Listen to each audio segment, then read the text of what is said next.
Alright, I'm back with another video. Today I'm going to be working on the John Deere 455 we have, 22 horsepower Yanmar diesel. I worked on a little bit earlier in the year just trying to get it good enough to mow with, and now it's come to the point where I've got another problem that I need to address on the rear of the tractor, and I want to try to do a little better work on it. So on the last video, I took the deck off and dropped the rear end and tried to fix that leak that I was having where the swash plate lever goes and connects to the swash plate shaft and goes in. There's a couple O-rings in there that were leaking a lot of hydraulic fluid over here on this side. And you can see it's still leaking fluid now. It seems to be getting worse. So I'd been in here before, actually a couple times, and I should have just got the service manual and done it right the first time. I'll have to pull this wheel off so you can see. But inside of there's a lever that goes from the forward and reverse pedal. It is connected to the swash plate arm. The swash plate controls the direction force of the hydraulic pump, which then feeds into the hydraulic motor and determines your speed. Well, where that shaft goes into the housing, there's a couple O-rings in there, and those have been leaking ever since we got it. And I put a couple O-rings, non-factory John Deere's, that I had in there one time, and it was still leaking. And then last time I messed with it, I tried to make a homemade gasket to fit on there, and obviously that's getting worn down. It's not working anymore. So what I've went and done is I got a couple of the OEM O-rings from John Deere. Hopefully these will fix the problem. So I'm going to replace those. After getting a service manual and digging in, I think I may be able to get to it without having to go through the whole hassle of dropping the rear end. I think I can pull this rear tire out and get in there with a pair of snap ring pliers, pull the snap ring off, then I may be able to get to it without. There's a small access hole. We'll see if I can use it. So I'm going to do that. I've got a proper fuel filter assembly to put on it. It just had an inline one spliced in when we got it. Seems to be working, but I'm going to do that. And then the issue I had, I was mowing with it yesterday actually at somebody's yard, and back here on the rock shaft that lifts the deck up and down, this is the rock shaft cylinder, lift cylinder. It extends out. This shaft rotates or rocks, as the name implies. It's attached to this strap which goes to middle shaft under the center of the mower. It's then attached to the deck and lifts it up. Well, this pin, unknown to us, it started working loose. You can see I've just got it rigged up here now. I did it yesterday so I could finish the yard, but I think what it looked like to me is the cotter pin, it actually sheared off. It came out of this hole on this left bracket, eventually worked its way all the way out where it was just barely holding on to the rock shaft cylinder. And what it ended up doing is it bent up this bracket, this arm here, and popped all the way off, and the deck fell down, and I was trying to figure out why it wouldn't lift. Well, turns out this was the problem. So I'm going to try to get this all straightened out. I got it a little better, but the holes still aren't lining up quite right. I could only get it through this first bracket and right here, and I just, like I said, put some stuff on it to hold it together. So I'm going to take this shaft off and see if I can straighten it. If not, I'll cut it off and re-weld it. So anyway, here we go.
Alright, I got the pin out. There's a lot of force there. You can see how this would have got out of alignment. But if I stick this pin in, it does not want to line up with the other pin bore.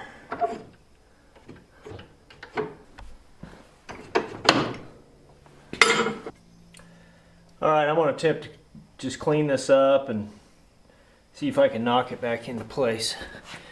You can see maybe there where it got out of alignment and really dug into that bracket.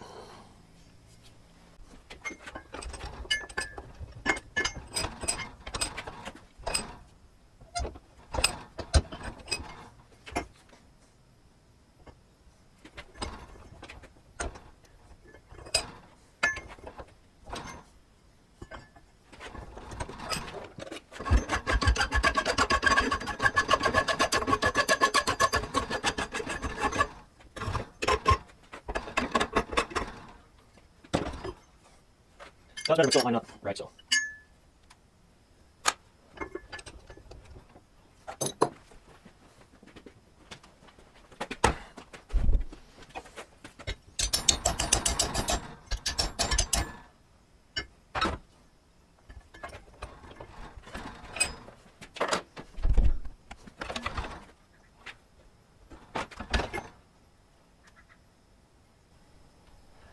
I don't know, this dude's so tweaked, I think I'm just going to cut these two welds, take it off, try to straighten it out and re-weld it to this shaft.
Well, there it is. That took way more time to get off than it should have. It was welded on there pretty good. I finally got it off. I'm going to clean this up, try to bend it back into shape.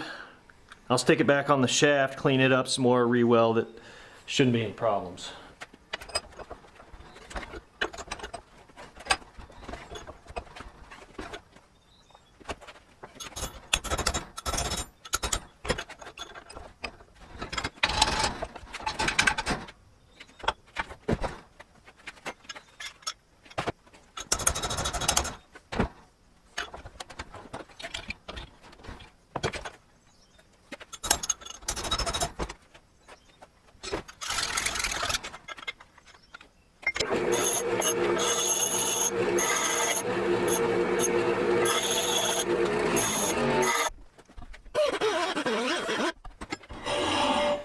Okay, now I'm going to mock this up.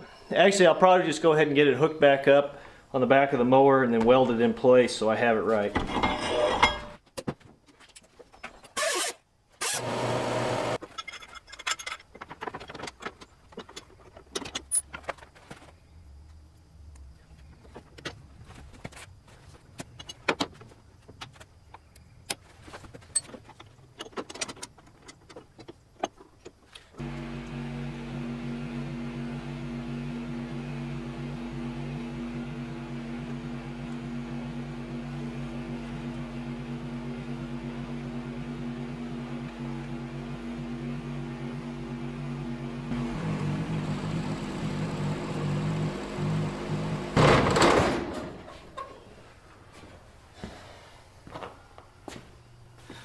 Okay, I think I like it where it's at. It seems to be working right. I'm going to go ahead and weld it there.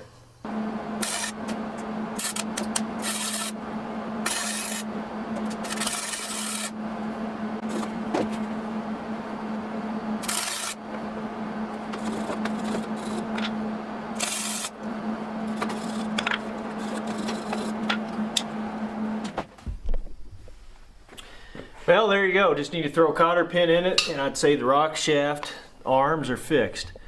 There's the weld there. Little flux core. Get it tacked in place good enough to hold. Shouldn't need anything major. But I think that should do it. So I'm going to move on and try to fix this hydraulic leak next. Then I'll work on the fuel filter, and the fuel cutoff solenoid's not working properly. I want to try to get that going. I forgot to mention that at the beginning of the video. So here we go.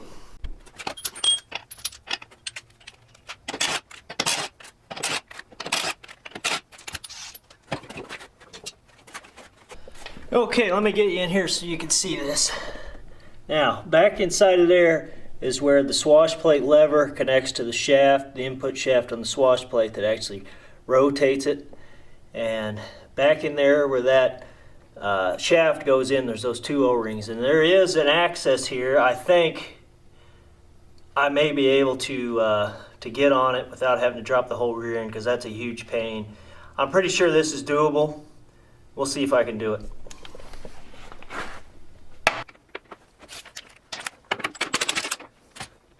Okay, there's the bolt and the washer. The lever is loose from the shaft. Now, I know you may be able to see that there's a snap ring back there. There, you can see that snap ring. If I can get the snap ring out, I can get back to the O-ring. There's a washer behind the snap ring. That's where the leak's at. I think I can maybe come in from the side here with a pair of pliers and get on it. Well, if you had a pair of long nose extended reach snap ring pliers, you could get this thing right off. You can go right in from here and get it. I don't, so I'm fighting these little cheap ones I got from Menards out of the scrap pile. The $2 snap ring pliers or whatever. They're small though, and they come in handy for stuff like this. If I really need to get it turned.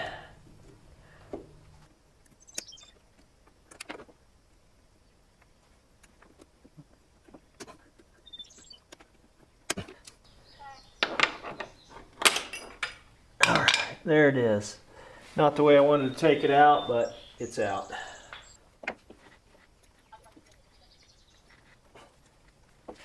There's the washer and my homemade shim.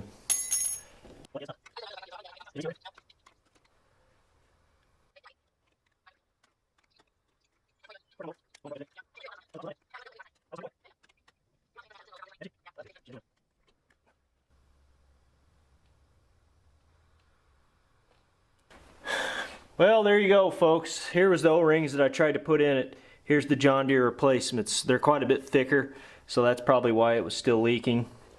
Now, if I would have known what I knew now, I would have never dropped the rear end. It's way too much work.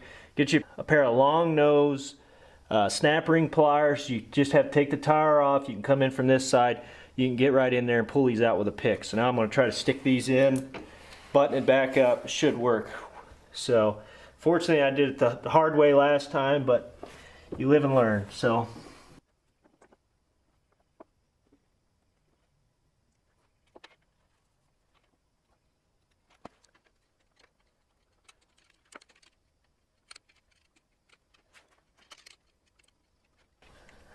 I tell you what though, this is a nice machine. I really like this John Deere. It's got a lot of good features. 60-inch deck, power steering, 22 horsepower Yanmar.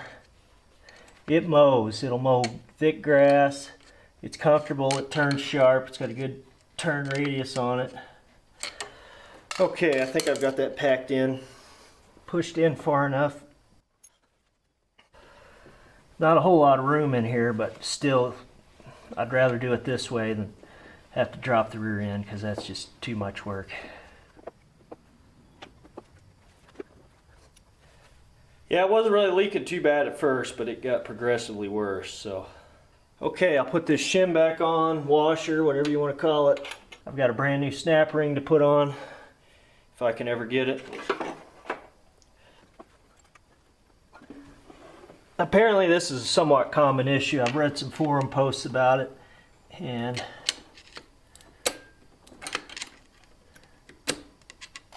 it happens where it starts leaking. There it is. Okay. Well, I can tell the snap ring's in right. It's seated nicely. Got the shim pressing against those washers. Hopefully that fixes it. These washers were too thin that I tried to use, and they were just leaking. So now I have to just get the swash plate lever hooked back on. The shock absorber on the rear.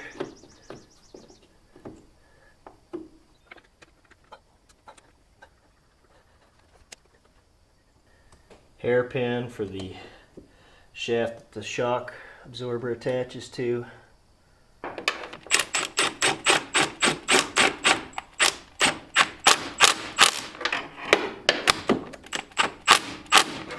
Okay, I think that should do it. Now, yeah, so if you have a problem with leaking rear end on the John Deere 455 or equivalent, maybe a 445, or forget what else is in this series, go back, take the back right wheel off, go in, you pull the bolt off, remove the swash plate lever, then you have to get in, get a snap ring off with an extended pair of pliers, extended reach. You pull out a shim. There's 2 O-rings inside. Remove both O-rings. Replace them with OEM John Deere. Put it all back together. It's that easy. So wish I would have known this the first time and a half that I did it, but so be it. Hopefully it's fixed now.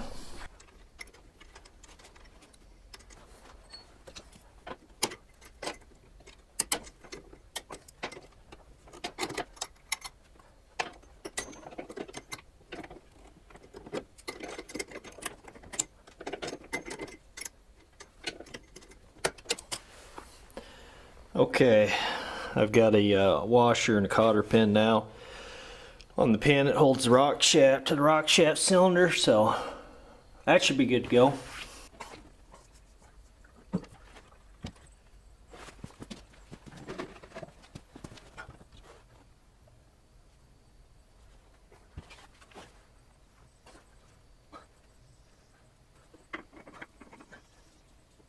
Okay, new hydraulic filter.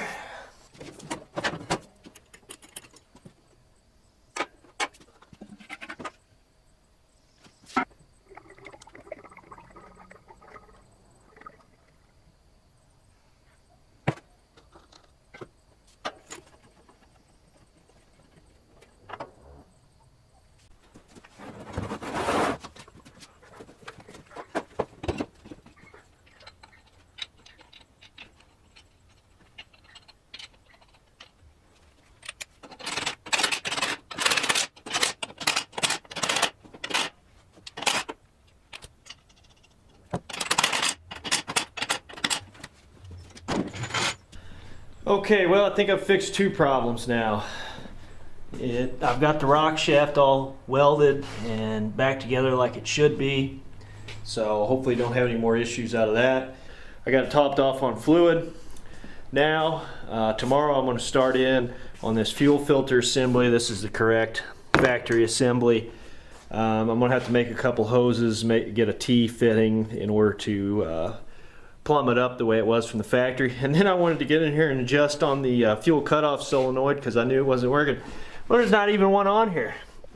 This is where the solenoid's supposed to go, and what it does is it pulls on the fuel cutoff lever here. Well, there's not even one on it. The wiring's been, the connector's up here that it connects to out of the way, and I mean, it's not really a big deal. We just have this pull lever we pull on to shut it off, and it works fine. The only reason why I really wanted to get it working is because sometimes you forget to turn the key off when you get off of it, because turning the key off doesn't kill power to it.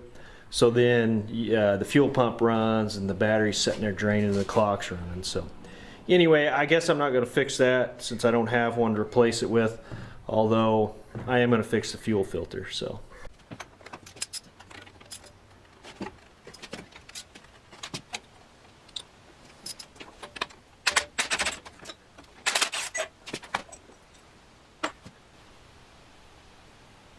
Here's the bracket that the fuel filter mounts to. It goes on like this.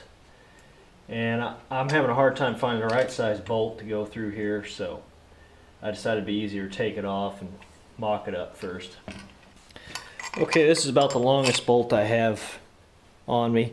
It fits, it's the right thread pitch in diameter, but the threads aren't long enough. I'm going to attempt to thread this down further, probably cut it off. So you can see how much excess is sticking out. I'm going to thread it to about back to here if I can, and then cut the excess off.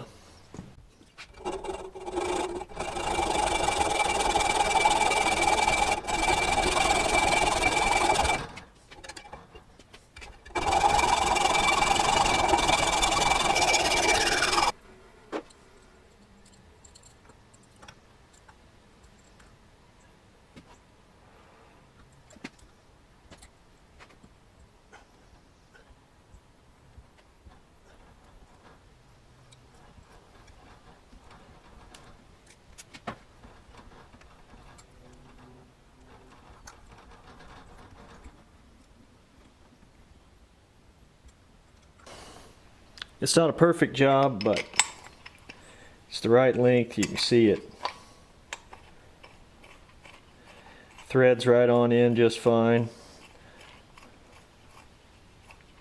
A little excess overhang, but I think I'll leave it. I'm going to throw a washer on there and should be good.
Well, there you go. It was a lot of hose and hose clamps in the making, but I think I've got it right now. You can see the filter assembly, and I had to add a T in there as it was supposed to have.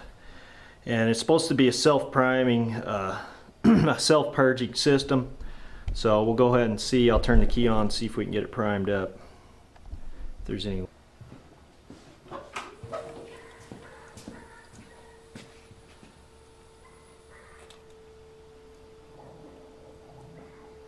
Oh, we've got a leak. Alright, the leak was coming from one of those old lines. I've got it laying there. It was expanded out too much and wasn't sealing up on the fitting. So try it again, see what we've got.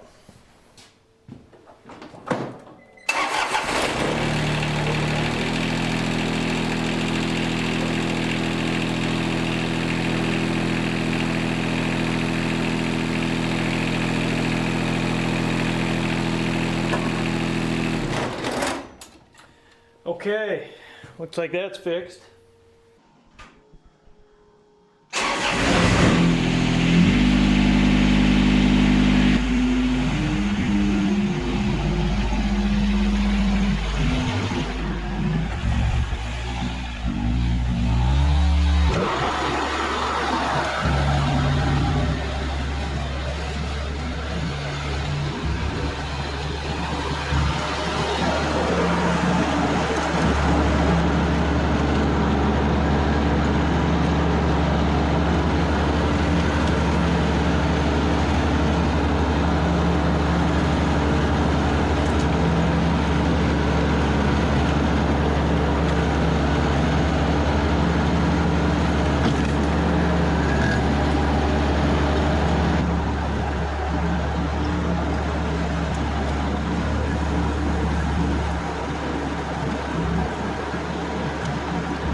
Well, there you go. There's more repairs on the 455. I was going to look into fixing the temperature gauge and the fuel gauge. I don't think they're working right. I know the temperature one's not. I'm not sure about the fuel gauge.